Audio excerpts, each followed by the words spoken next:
conserve na sua santa paz. Primeiro eu gostaria de agradecer o convite merecido da casa, em especial da minha amiga Geisa, e estendo essa minha sensação, esse meu sentimento de gratificação a todos os trabalhadores desse santo lugar. Rogo a espiritualidade que abençoe essa santa casa e a todos que aqui acorrem. Da última vez que aqui estive, lembrei que a Casa do Caminho tem um propósito muito elevado, que é a revivescência daquilo que foi a primeira comunidade cristã do cristianismo primitivo. Vamos nos lembrar que após a ascensão de Jesus há mais de 20 séculos, Simão Pedro teve a divina incumbência de ser o patrono, o primeiro papa, aquele que iria chefiar e organizar a primeira egrégora cristã. E numa casa muito simples, muito menor do que as dimensões maravilhosas desse santo lugar, ele se reunia para refletir sobre os ensinos evangélicos do Cristo, fazer as preleções doutrinárias e, sobretudo, para um serviço de assistência.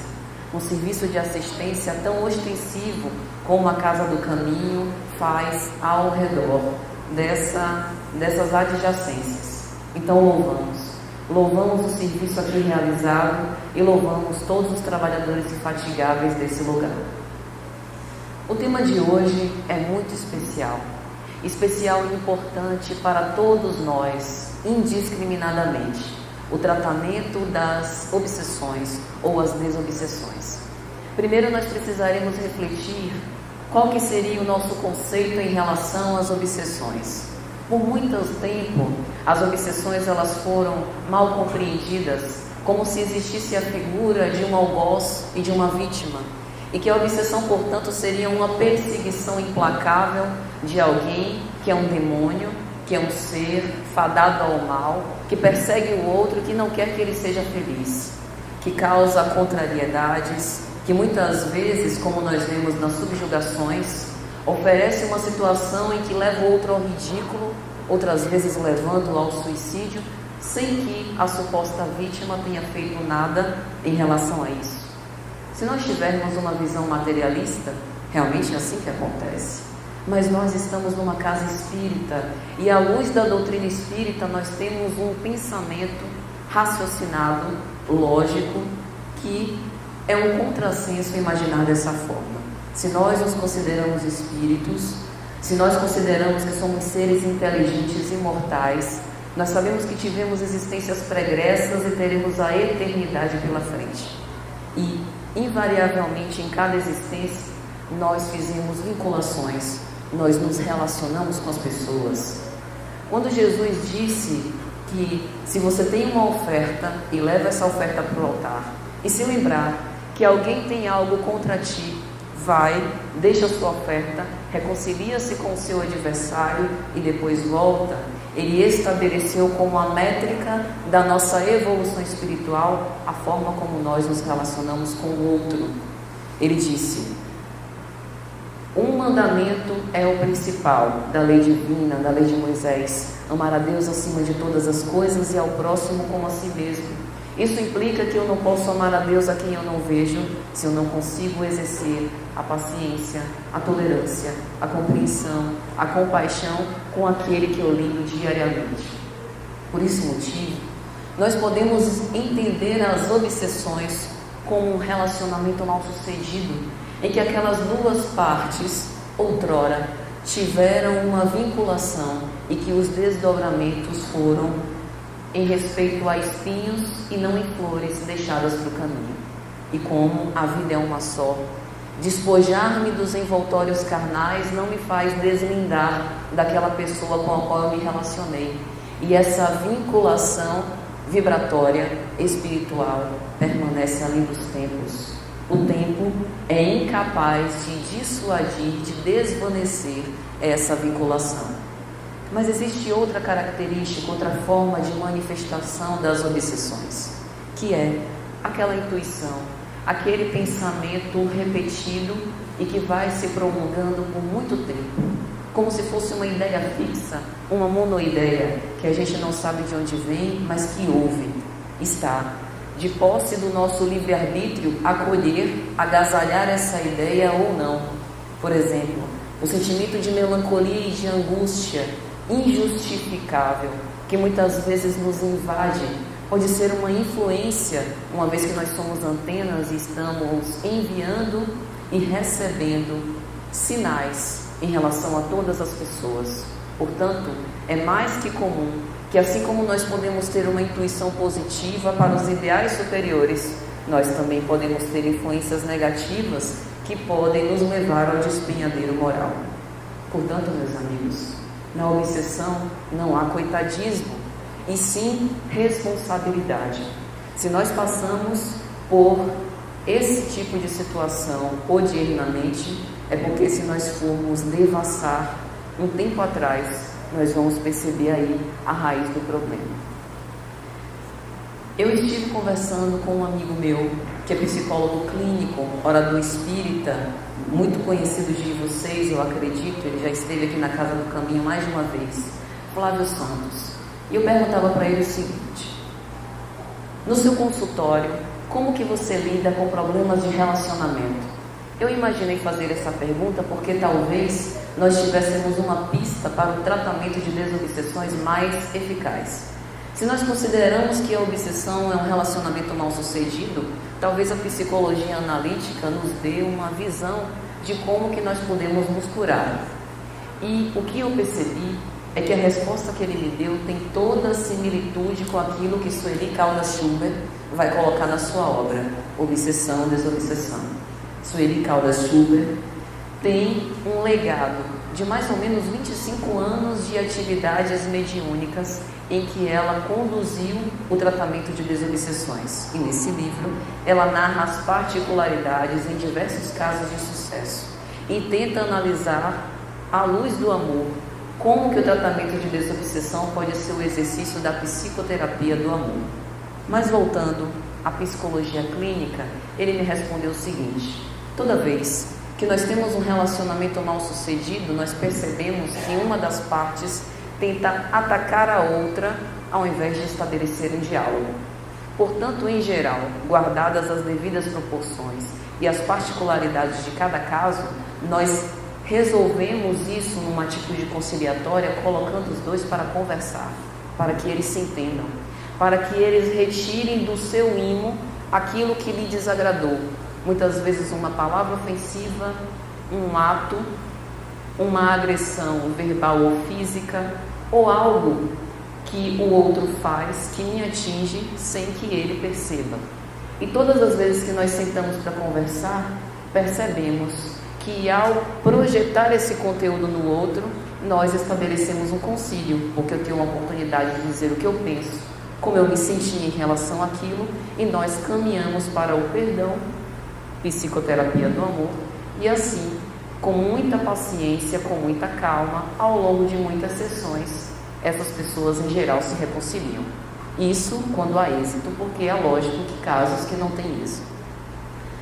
Sueli Caldas Schubert vai dizer o seguinte: nos tratamentos de desobsessão nós precisamos contar com duas coisas principais. Primeiro, conduta moral daquele que se diz doutrinador, que vai mediar esses conflitos como o psicólogo clínico dentro do consultório.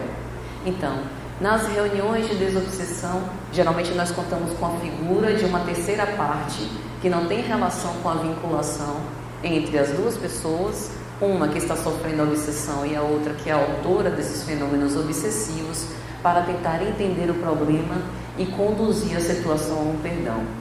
E a segunda coisa é a conduta moral daquele que hoje é obsidiado. Isso significa que não há passes de mágica, que a cura para uma obsessão não é simplesmente deslindar um inimigo de um coitado e deixar esse inimigo ardendo no fogo do inferno e esse coitado agora pode desfrutar do paraíso. Não é assim que acontece. Porque muitas vezes, e as obsessões elas variam ao infinito, é o próprio obsidiado que chama energeticamente o obsessor numa conexão fluídica. E aí vocês podem me perguntar: mas como? Que masoquismo é esse de gostar de sofrer? De uma pessoa manter-se como se fosse num grilhão, prisioneira, numa situação de obsessão pertinaz. Todo mundo que sofre deseja cura, portanto é impossível pensar em alguém que queira manter-se em sofrimento. Mas há situações muito complexas de obsessão que vêm pelos séculos se desdobrando. Manuel Filomeno de Miranda, numa das suas obras, Nos Bastidores da Obsessão, vai narrar um caso dramático como esse. O obsidiado encarnado era envolvido todos os dias por aquelas vibrações venenosas e o seu psiquismo já estava comprometido, de tal forma que ele tinha uma junção, estava tão jungido com a mente do desencarnado que se houvesse um deslindar naquele momento, ele poderia degringolar e entrar numa paranoia. Então existem casos que nós não podemos retirar essa vinculação de forma imediata. O serviço da paciência tem que vir desse caminho e o exercício do amor sobretudo. A conduta moral não significa que nós, para não sofrermos essas tramas de obsessão, precisamos ser anjos encarnados na Terra. Nós estamos no planeta de provas e expiações, portanto é esperado pelo nosso atual patamar evolutivo que nós tenhamos enfermidades morais, que nós tenhamos imperfeições. Nós ainda somos muito reativos, somos violentos, somos agressivos, somos impacientes em geral. Mas o verdadeiro espírita, vai dizer Allan Kardec no capítulo 17 do Evangelho, sede perfeitos, é aquele que estuda as suas más inclinações e dedica-se, coloca o seu esforço de vontade para ser um pouco melhor. Então a primeira coisa nós precisamos entender que, como não há coitadismo, provavelmente, se eu passo por um problema de obsessão, hoje, eu que sou atormentada, atormentei. E isso muda completamente o panorama na minha cabeça. Porque agora eu vejo que eu sou devedora de um perdão que eu preciso dar. Perdoai, para que Deus nos perdoe, disse Jesus. Portanto, mesmo que a vingança não se justifique, é necessário que nós tenhamos um comportamento de amor para aquele que nutre o ódio e tenta nos perseguir, tenta nos insuflar maus pensamentos. Porque no fundo, ali pode ter um amor ferido. Em diversos casos de obsessão, nós observamos duas pessoas que foram amantes no passado e por algum motivo houve algum tipo de rejeição que culminou num suicídio ou num assassinato. Veja, o problema das relações mal sucedidas. Então agora é a nossa oportunidade de dar o amor que malbaratamos outrora. Joana de Ângeles tem uma mensagem na obra Viver e Amar, que ela diz: o que ora te falta, malbarataste, perdeste, porque descuraste enquanto possuías o que de agora tens necessidade. Meus amigos, a profundidade dessas palavras é tal que, se nós aplicarmos isso, por exemplo, em relação a recursos financeiros, nós entenderemos as misérias humanas. Aquele que hoje está na situação de penúria, sofrendo o opróbrio da sociedade, tendo que mendigar um pão para não morrer de fome, de inanição, possivelmente, outrora, foi aquele rico e poderoso que teve em suas mãos os recursos financeiros que poderia aplacar a fome de muitos e não fez. Conspurcou-se, desviou esses recursos para seu proveito próprio. Quando nós vemos, por exemplo, os dramas afetivos, invariavelmente todos nós temos os nossos espinhos na carne, uns em relação ao patamar afetivo, outros em relação a dificuldades profissionais, outros em relação a problemas financeiros e por aí vai. Quando nós vemos, por exemplo, os dramas afetivos, muitas vezes a mulher que é infértil, isso não é geral, ou isso não é sempre, de uma forma geral. Muitas vezes a mulher que tem dificuldade de engravidar, ou que tem alguma problemática nesse trato, que não consegue fixar relacionamento com alguém, um homem ou mulher, outrora pode também ter delinquido nesse setor afetivo. Então o que nós observamos é que a vida nos devolve aquilo que nós cultivamos. E é isso que nós vamos entender quando estudamos essa obra. Sueli Caldas Schubert, ela tem diversas obras que falam sobre o tema da obsessão. em especial essa obra de 1979 que estabelece uma profilaxia e uma terapêutica com respeito a esse drama. Mas também há outras, como por exemplo uma obra de 86, em que ela cita alguns testemunhos de Chico Xavier.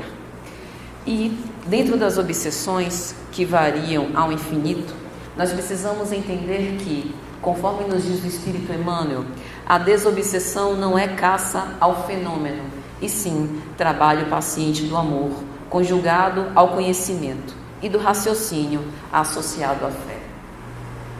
Nós entendemos a fé sob o ponto de vista religioso, mas todas as vezes, e isso nós temos lá em o Evangelho segundo o Espiritismo, capítulo 19, a fé que transporta montanhas, todas as vezes que nós temos a acreditação em nós mesmos, nós temos fé.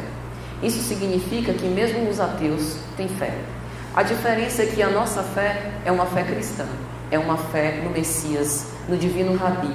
Nós acreditamos na palavra e na promessa dele, que nos prometeu vida eterna. Mas invariavelmente, toda vez que nós colocamos o nosso esforço de vontade, nós estamos praticando a fé. Leon Denis tem uma obra que se chama O Problema do Ser, do Destino e da Dor. Quem não conhece, recomendo fortemente que conheça. E em especial, o capítulo 20, A Vontade. Nesse capítulo, Leon Denis começa a falar do problema que sofremos. E isso tem toda a semelhança com o nosso tema aqui. Porque a obsessão, uma das características é exatamente os padecimentos que sofremos. Então, nesse capítulo da vontade, Leon Denis vai dizer que a vontade é a maior de todas as potências. Vamos nos lembrar de Jesus. Todas as vezes que Jesus realizava uma cura, fosse a cura da mulher que sangrava, fosse a cura do paralítico, a cura do cego, o que ele dizia? Primeira coisa, que queres que eu faça? Jesus, o divino escultor do orbe, o governador do nosso planeta, o ser espiritual que houvera conseguido a comunhão com Deus, perguntava a nós, pobres mortais, seus servos humílimos, o que nós quereríamos que ele nos fizesse. Naquele momento, Jesus, que era um pedagogo ímpar, ele devolvia o nosso desejo para nós mesmos, dizendo que aquilo que nós acreditávamos que ele seria capaz de fazer, a cura, está dentro de nós. Isso significa que a cura de todas as nossas enfermidades da alma está dentro de nós. Dentro de nós, nós temos uma farmácia com todos os medicamentos capazes de nos dar a cura definitiva para tudo o que fazemos. E ele fazia uma imposição de mãos, ou simplesmente olhava para a pessoa e pouco depois dava-se a cura. Milagre? Muitos teólogos escogitaram sobre isso, mas essa hipótese foi refutada. Porque se nós somos espíritas, precisamos colocar o raciocínio, então não deve haver milagre, mas sim um poder magnético fluídico com respeito à transformação da situação enfermiça para uma situação de saúde. E no final ele dizia, tua fé te curou. Portanto, nós precisamos entender que a nossa fé é capaz de nos curar, que com uma atitude de paciência e de perseverança, nós podemos nos deslindar dessa obsessão, não querendo nos livrar daquele que nos persegue, mas querendo entender por que ele nos persegue, causas anteriores das aflições, e querendo modificar a forma como nós nos relacionamos com ele. Se hoje essa forma é de uma agressão dele para conosco, nós precisamos entender o que está acontecendo e transformar esse relacionamento em algo fraterno e no futuro amar os nossos inimigos. Não foi outra coisa que o Cristo nos ensinou.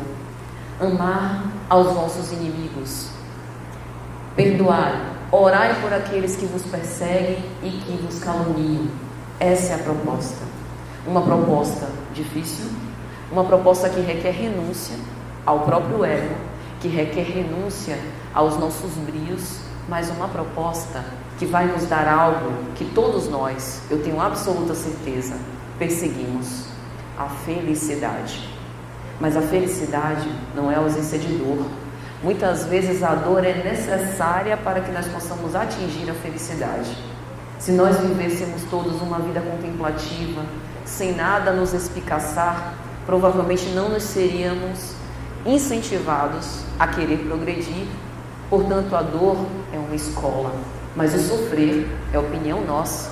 Portanto, nós precisamos entender qual o significado da dor. Capítulo 6 de O Evangelho segundo o Espiritismo, o Cristo Consolador. Ele não veio para tirar a dor de nós, ele veio para ressignificar a dor, nos mostrar por que sofremos. E quando o sofrimento for tão excruciante que não aguentarmos mais, ele diz: vinde a mim, vós que estáis cansados, que estáis sobrecarregados, e eu vos aliviarei. Entendem? Por isso a conduta moral é o que vai mudar de panorama. É o tratamento de desobsessão mais eficaz, mas é necessária paciência. Por quê? Vamos citar um exemplo. Vamos supor que eu me desentendo com alguém e tenho uma arma à minha disposição, ao alcance das minhas mãos. E no momento de fúria, aquele segundo, aquele minuto impensado, que deixa uma marca por toda a eternidade, eu pego uma arma e desfiro um golpe fatal contra essa pessoa. Acabou. Eu acabei com a vida de uma pessoa. Ela desencarna, morre, para a vida material apenas, mas uma vida espiritual é descortinada e ela continua viva. Os sentimentos dela, as emoções, a mente continua pulsante, ela continua viva e ela não entende. Fica sem entender o que foi que aconteceu, porque foi tudo muito rápido, mas ela me encontra, porque em mim ficou o sentimento de culpa, que por um minuto não tive a paciência suficiente para poder esquecer aquela dissensão, esquecer aquele litígio, e acabei matando-a. Através desse sentimento de culpa, ela se conecta comigo e ela se comunica comigo o tempo inteiro, eu aqui encarnada e ela do lado de lá. E se eu não tiver uma conduta moral retificada desde essa vida, eu arrasto esse relacionamento por muito tempo, por séculos. Até quando? Até quando um dos dois querer ressignificar essa relação. Então observe que eu começar a praticar, por exemplo, a caridade, entro aqui na casa do caminho, começo a ser uma trabalhadora do bem, começo a mudar de conduta, mas são quantos anos? São quantas distribuições de cestas básicas? São quantos passes que eu preciso dar para poder me retratar com a lei? Eu não sei. A justiça divina é quem sabe. A misericórdia divina é quem sabe. Por isso é preciso paciência. Vamos imaginar essa pessoa desencarnada me olhando. Imagine o que ela poderia pensar. Vê lá, que hipócrita. Levantou uma arma e me feriu a golpe mortal e agora está posando de boa samaritana. Eu vou observar. Eu vou segui-la incansavelmente dia e noite, pois haverá um momento que ela irá fraquejar. E nesse momento eu vou pegar ela na mentira. Meus amigos, nós que estamos encarnados, quando passamos uma semana na casa dos parentes, por exemplo, numa festa de Natal ou de São João, a gente já percebe as dificuldades, as virtudes e os vícios dos nossos parentes. Imagine os desencarnados que não dormem e que nos observam o tempo inteiro. Então, a conduta moral precisa de persistência. Nós precisamos cultivar uma boa conduta, cultivar bons pensamentos daqui para sempre. Porque nós não sabemos o tempo que seremos chamados. Nós não sabemos quando essa dissensão vai ser realmente amainada. Mas existe um Deus que é meu Pai, que é seu Pai, que é o Pai de todos nós. E Ele não poderia ser injusto. Se nós, nessa vida ou em outra, cometemos um ato contra a lei, nós vamos precisar reparar. Mas antes, é preciso o arrependimento e é preciso a expiação, até chegar no ponto em que nós teremos a nossa retratação das nossas faltas. E Sueli diz, lembra nesse livro, da questão 459 de O Livro dos Espíritos: influem os espíritos em nosso pensamento e em nossos atos? Pergunta Kardec. E a espiritualidade diz: muito mais do que imaginais. De ordinário, são eles que vos dirigem. E nós ficamos a perguntar: onde está o livre-arbítrio? Porque se nós estamos envolvidos por uma nuvem de testemunhas que de ordinário nos dirigem, nós somos marionetes, estamos à disposição como se fosse um barquinho velejando e o vento fossem os espíritos soprando e nos levando para onde eles quiserem. Nós somos como antenas, então nós sofremos essa influência, positiva ou negativa. É como nós mudando o canal de uma TV, passando por determinados canais, nós não sabemos o conteúdo que a TV vai nos mostrar em determinado canal, mas eu tenho uma escolha de permanecer naquele canal ou mudar para o próximo. Assim são as intuições do mundo espiritual que chega para nós. Nós podemos ouvir uma vozinha: vai lá, tira, rouba esse pequeno pedaço de algum dinheiro que a gente tenha no nosso trabalho, vamos supor, né? Faz essa pequena sessão para sua conta privada.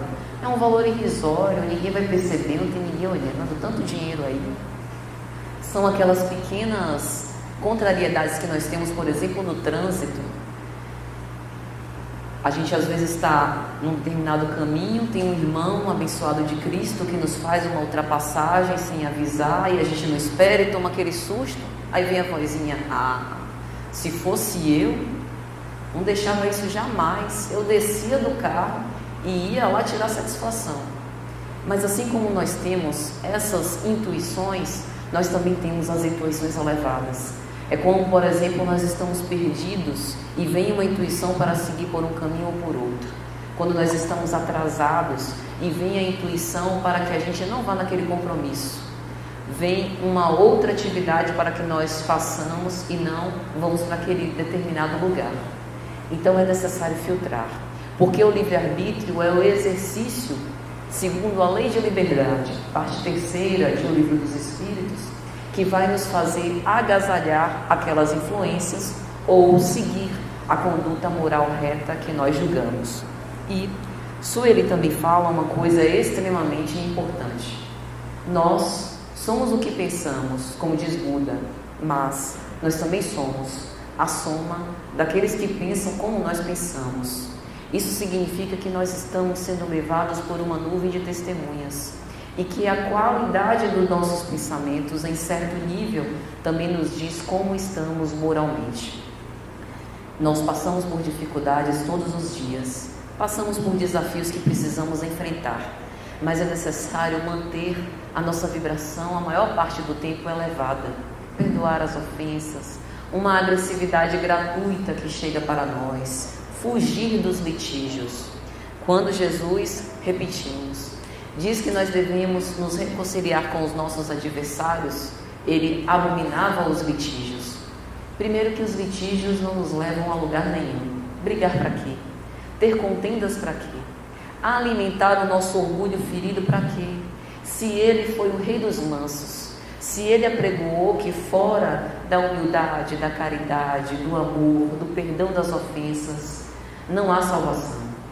Vamos nos lembrar que quando Jesus esteve num cenáculo, num sinédrio, e ele estava perante Pôncio Pilatos, ele havia sido preso e flagelado.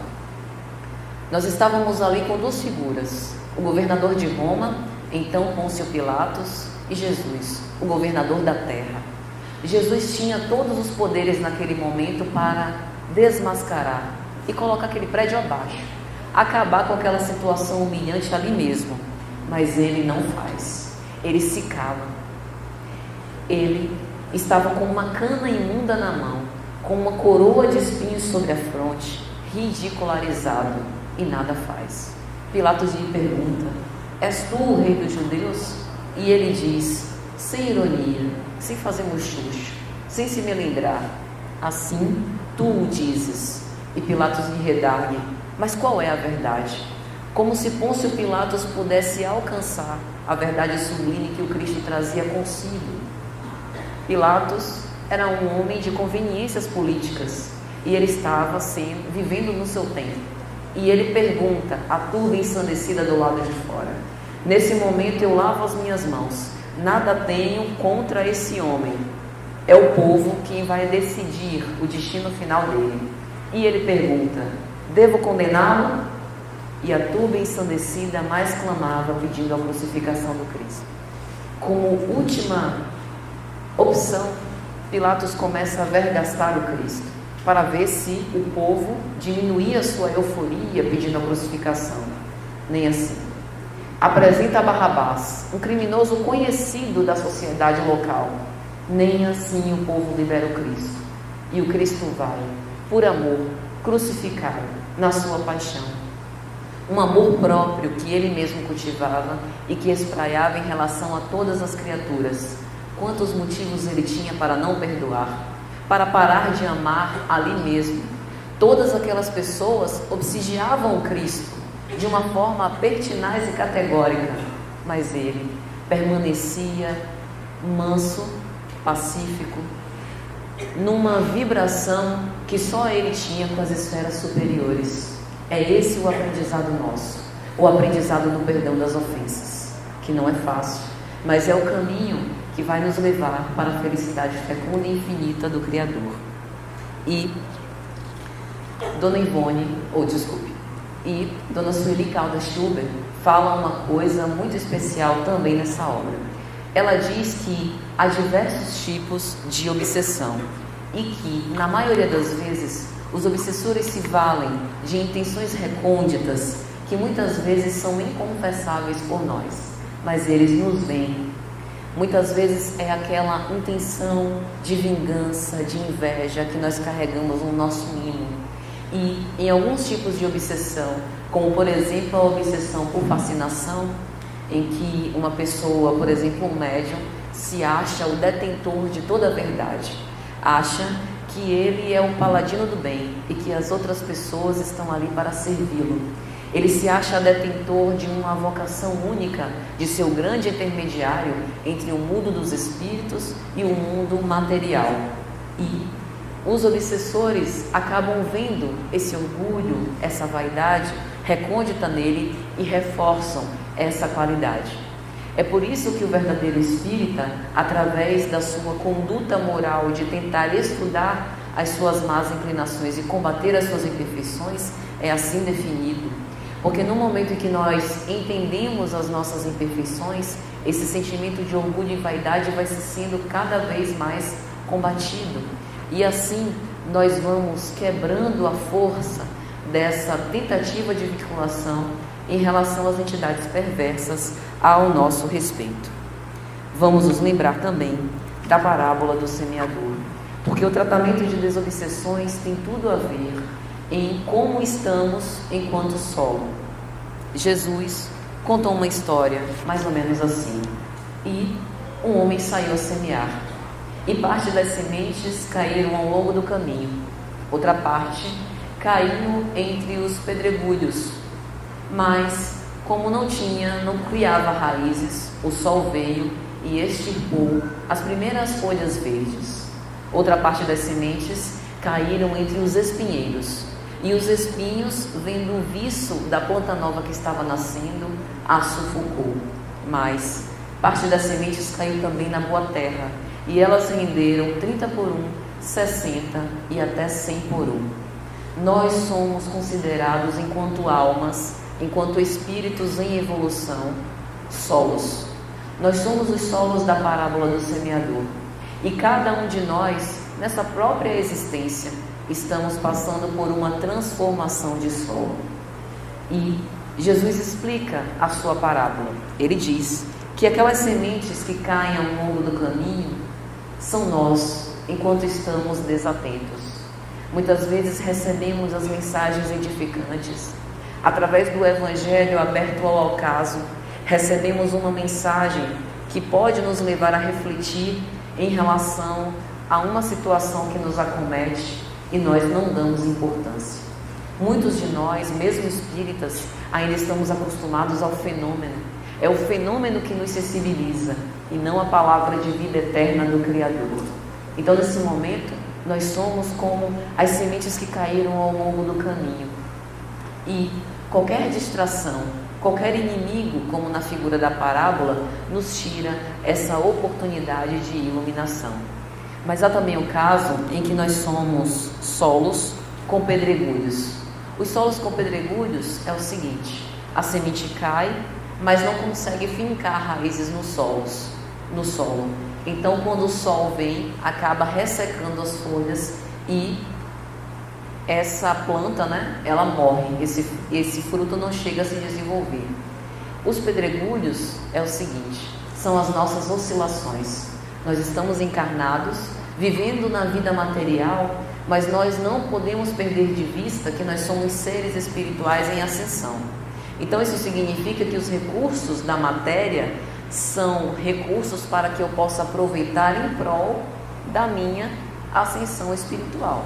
Se eu utilizar os recursos da revelia com prodigalidade, sem pensar nesses ideais de compartilhar ou de usar em meu proveito próprio, mas pensando no meu crescimento espiritual, eu sou como pedregulho. E eu também não aproveito as lições morais provenientes da conduta cristã. Jesus, nessa parábola, também fala do solo que se assemelha aos espinheiros.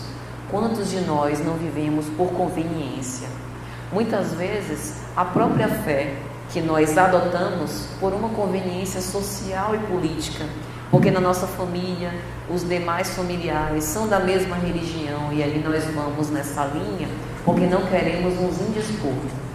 Então, nesse caso, nós acabamos sufocando aquele nosso ideal verdadeiro em relação às aparências exteriores. Mas, invariavelmente, todos nós estamos caminhando para ser solos férteis. E a própria parábola nos indica que há níveis diferentes de fertilidade. Esses níveis, eles não são doados, eles são conquistados à custa de trabalho. E é um trabalho difícil. É um trabalho de reconhecer quais são as nossas oportunidades de melhoria. É um trabalho que dói. Dói se desnudar. Vamos nos lembrar das bem-aventuranças. Bem-aventurados os pobres pelo Espírito, porque é deles o reino dos céus.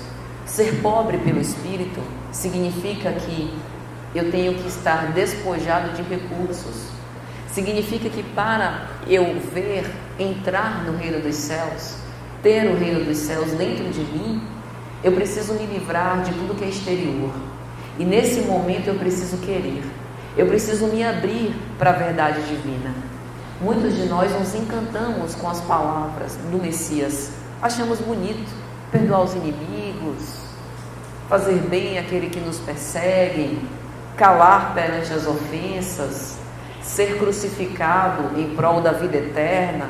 Isso é lindo, mas na prática é muito complicado. É complicado mesmo, mas o nosso testemunho, ele é compatível com o nosso patamar evolutivo. Poucos de nós seríamos capazes de termos um testemunho como os cristãos primitivos. Pense, um centurião invade esse salão, prende a todos nós, pelo único motivo de estarmos professando a fé cristã. Nos leva para uma prisão, sem que tenhamos cometido nenhum delito, só por acreditarmos no Cristo. Nos prendem, nos lançam num campo aberto, com leões africanos, que vão dilacerar as nossas carnes, nos assassinar vivos. Quem é que está disposto, meus amigos, a um testemunho como esse? Mas nós chegaremos lá. A grande questão é que a fé, a caridade, o amor são exercícios. Então, para que nós possamos amar os nossos inimigos, orar por eles, amá-los, nós precisamos exercitar as pequenas coisas primeiro. Primeiro, não desejar vê-lo mal. Primeiro, tentar ter compaixão por ele. Porque se ele agora quer se vingar, se ele nos persegue, ele deve ter os seus motivos. Ele deve ter interpretado de uma forma equivocada aquilo que eu fiz. Vai ver, eu nem quis magoá-lo, mas ele se magoou. Tudo bem, eu também me magoo às vezes quando as pessoas nem querem me fazer mal. Compreensão, compaixão, significa ter o coração compadecido, significa colocar-se no lugar do outro. Isso é ter amor. E o amor tem gradações infinitas, mas o amor é o caminho. E fora do amor, nós não vamos conseguir tratar obsessões. O amor é a única forma de desvanecer essas vinculações doentias e mal-sucedidas. O amor é o nosso objetivo, é o nosso fim e é também o nosso meio. Isso é interessante. É através do amor que nós vamos conseguir amar mais e ter o reino dos céus dentro de nós. Portanto, o amor é um meio, é uma causa, e o amor também é a nossa grande finalidade. A finalidade dessas múltiplas existências, a finalidade de nós perdoarmos, é a finalidade de nós sentarmos com Cristo no banquete final, como ele contou na parábola do festim de bodas. Vai chegar um momento em que todos nós não seremos mais espíritos imperfeitos, seremos espíritos puros. É um pouco distante, mas a gente chega lá, com paciência, resignação, com força de vontade. Nós chegaremos no ponto de sermos espíritos puros e de espraiarmos amor como o Cristo espraiou um dia. Este é o nosso objetivo. E nesse momento, nós só nos lembraremos de obsessões, numa lembrança do passado, algo pelo qual nós passamos. Porque onde há amor, não pode haver esse tipo de vinculação. Mas Sueli Caldas Schubert continua a explicar e fala também dos tipos de obsessão. Nós podemos ter uma obsessão de uma forma geral, de encarnado para encarnado. Pense, relacionamentos que são conturbados, que são muito apaixonados, às vezes relacionamento de mãe para filho, em que a mãe exerce aquele poder ostensivo sobre o filho, coarquitando até a liberdade dele ser e de pensar. É um tipo de obsessão. Obsessões de desencarnados para encarnados, que é o mais comum, mas também ocorre o oposto, de encarnado para desencarnado. Vou citar um exemplo, que inclusive é um exemplo do próprio Divaldo Pereira Franco, que ele conta. Ele conta que na Mansão do Caminho, certa vez recebeu um casal, e a mulher do casal se queixava: Divaldo, pelo amor de Deus, converse com essa criatura, porque esse meu marido não me deixa em paz. É um ciúme roxo, não me deixa nem vir para a doutrinária.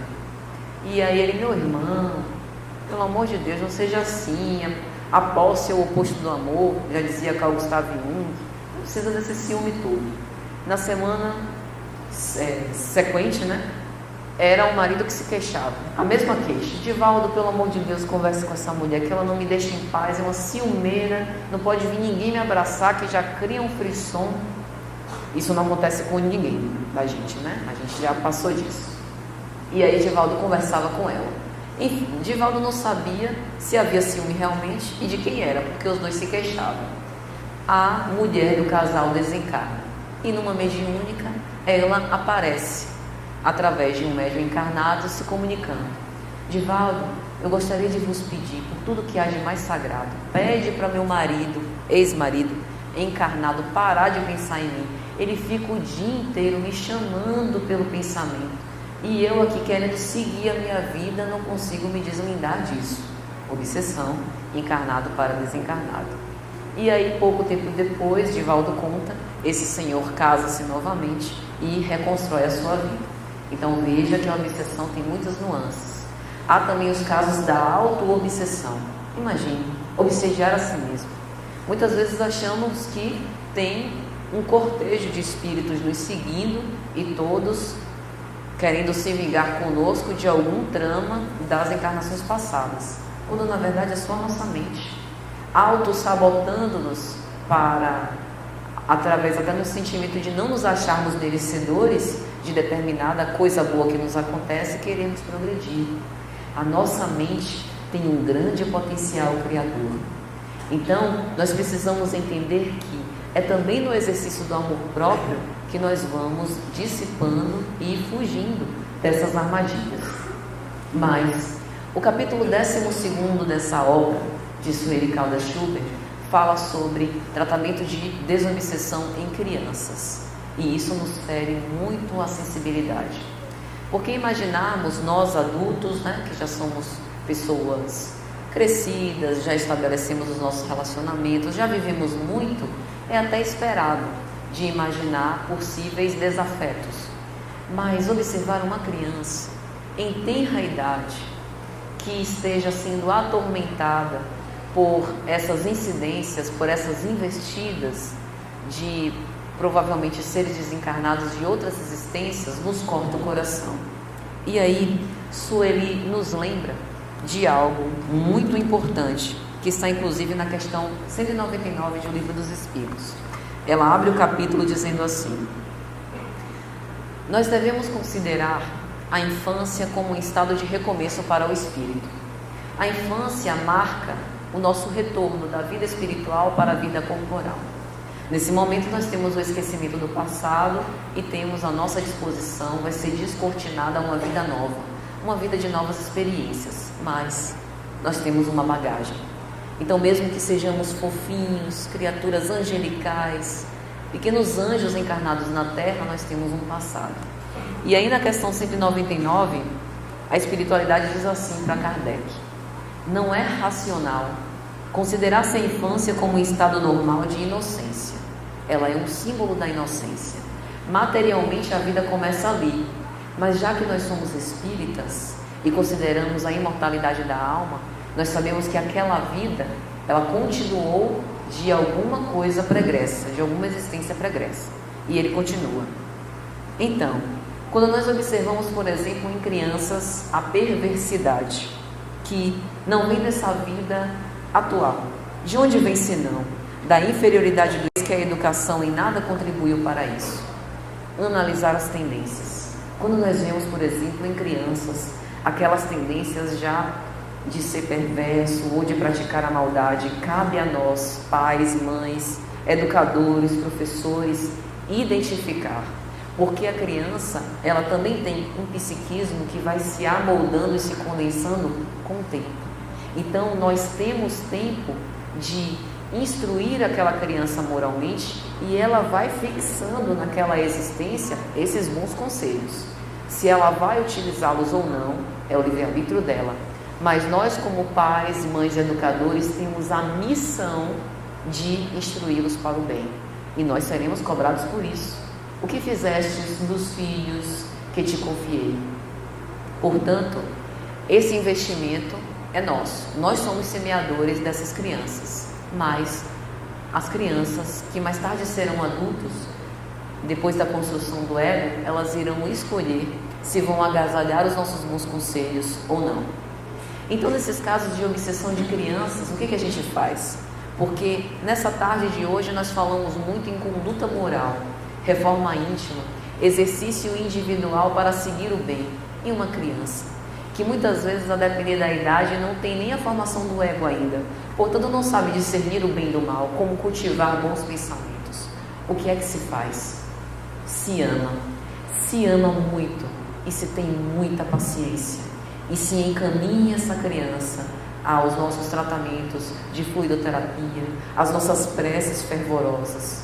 Amigos, não há nenhuma prece sincera e de coração que não seja ouvida.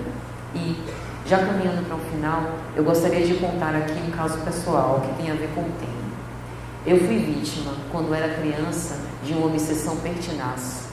Eu tinha uns 6 para 7 anos e sentia enjoos e tonturas pertinazes que não me deixavam comer, não me deixavam ir para a escola, não me deixavam fazer nada. Muitas vezes nós temos crianças pensando em cometer suicídio. Eu não cheguei nesse ponto, mas nas próprias obras de Manuel Filomeno de Miranda, ele narra crianças de 3 anos de idade tentando se jogar na piscina, tentando se jogar na frente dos carros. O espírito não é uma criança. O espírito tem a sua lucidez. Então veja que do inconsciente às vezes emerge isso. E aí o que foi feito? Eu fui para todos os médicos dessa cidade. Nenhum conseguiu resolver fisiologicamente o meu problema. Até que minha mãe me levou a um pediatra que era espírita. E ele disse: por que a senhora não leva essa menina para fazer um tratamento espiritual? Dito e feito. Fiz, coincidência ou não senti mais os enjoos. Fiz a evangelização e comecei a tentar cultivar essa conduta espírita cristã na minha vida. Mas, vez ou outra, quando eu vacilava, lá vinha um enjoo de novo, como a me lembrar: ó, tô aqui, viu? Não dá descanso não, continua aí na sua conduta, senão a gente volta. Veja que a dor, muitas vezes, é esse aguilhão da nossa consciência interior, tentando nos colocar no caminho certo. Então, no caso de desobsessão de crianças, nós temos que procurar auxílio. Procurar auxílio através da terapia de faces, através dos tratamentos desobsessivos. A espiritualidade superior, ela não cansa de destinar recursos para cada um de nós, para as nossas enfermidades. Não vamos nos esquecer de Jesus, que nos disse que se nós estivéssemos cansados, se nós nos sentirmos impotentes, era só recorrer a Ele. Ele permanece de braços abertos em nossa direção e nós podemos recorrer a Ele a todo e a qualquer momento. O poder da prece, nós não podemos sequer imaginar no quanto que isso pode transformar a nossa vida. Todas as vezes que nós tenhamos uma situação difícil e que não soubermos como reparar ou como chegar a uma solução, oremos. Oremos com fervor a Jesus, porque do alto, com certeza, virá o nosso auxílio. E, para finalizar, eu quero contar uma história que está em Os Bastidores da Obsessão, de Filomena de Miranda. Uma senhora sentia dores pertinazes na perna, desde muito moça, e ela não conseguia nem caminhar direito. Já estava idosa e o peso da idade deixava a situação ainda mais complicada. Ela participou de uma reunião de desobsessão e o amigo que a acompanhava, obsidiando, se comunicou e disse mais ou menos assim: eu fui escravo dela em outra existência. Ela foi uma senhora de escravos, mas ela tinha tanto requinte de crueldade para me tratar. Ela me jogou num tonel de água quente. Ela me flagelava sem descanso, dia e noite. E hoje eu sinto um ódio que eu não consigo me desfazer em relação a essa senhora. Eu vejo que ela é diferente, eu vejo que ela está em outra vida, mas eu não consigo esquecer todos os maus tratos que eu senti. E eu persigo, porque eu quero que ela morra. Eu quero que ela volte para o mundo espiritual. E eu quero que ela enfrente a mim. Eu quero que ela me olhe nos olhos. Uma narração como essa é de comover qualquer coração. Aí a gente entende por que essa criatura está obsidiando a outra. Isso explica, mas não justifica. Porque a vingança nunca será justificativa para ninguém. O doutrinador, diante dessa narração comovente, vira-se para a senhora e lhe pergunta: a senhora tem nas mãos a oportunidade de perdoar. A senhora tem nas mãos a oportunidade de se arrepender pelos supostos crimes cometidos de outrora. E aí, o antigo escravo diz: eu, agora conhecendo a doutrina do Cristo, aceito largar a obsessão, se ela me pedir perdão. Se ela dizer que se arrepende de tudo que ela me fez de mal, de todos os maus tratos que cometeu. Se ela disser que agora quer uma vida diferente, eu a deixo. E aí, ela ficou entre a cruz e a espada. Final da história, ela não pediu perdão. Porque ela conservava o orgulho de achar ele uma raça inferior e achar que ele merecia, no fundo, aqueles maus tratos. E isso choca. Veja, a dor é o que dissemos. Muitas vezes é um instrumento de nossa regeneração. Enquanto ela não perdoar, enquanto ela não reconhecer que o que ela fez não se explica em lugar nenhum, em tempo algum, ela vai continuar herdando os espinhos que ela mesma plantou. Portanto, meus amigos, eu rogo a Jesus que nos abençoe e nos encoraje em todos os nossos desafios. Que nós lembremos que o objetivo nosso é cultivar bons relacionamentos. Vamos espalhar flores no nosso caminho. Perdoar aquele que foi agressivo, perdoar aquele que nos ofendeu, deixa para lá. Jesus recebeu tanto flagício e nada fez. Nós que somos seus servos humílimos, vamos ter orgulho porque nós não temos esse direito. Vamos amar, porque não há terapêutica mais eficaz em relação às obsessões. Muita paz a todos.